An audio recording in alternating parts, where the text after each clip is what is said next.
L'assessore regionale alla protezione civile del Friuli Venezia Giulia, Riccardo Riccardi, ha incontrato a Udine i sindaci delle aree colpite dall'evento meteorologico che ha interessato il territorio regionale tra luglio ed agosto 2023.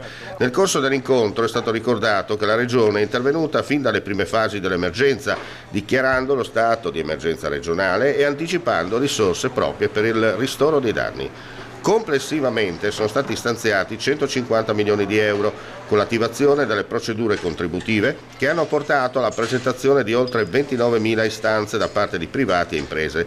I danni segnalati ammontano a circa 665 milioni di euro, di cui oltre 318 milioni per edifici privati e circa 49 milioni per veicoli, con una prima fase di ristori già finanziata con risorse regionali. L'attuale fase riguarda ora l'accesso a ulteriori risorse statali, che può avvenire solo sulla base di una ricognizione completa e certificata dei danni. In questo contesto è stato chiarito che, a fronte di una previsione iniziale di oltre 2.000 perizie asserbate, ad oggi ne sono pervenute 274. Proprio per consentire una più ampia partecipazione e completare correttamente la raccolta dei dati, il termine per la trasmissione delle perizie è stato prorogato al prossimo 28 febbraio. Sulla base delle perizie raccolte, la struttura regionale trasmetterà quindi allo Stato il fabbisogno complessivo, passaggio necessario per l'assegnazione delle ulteriori risorse nazionali.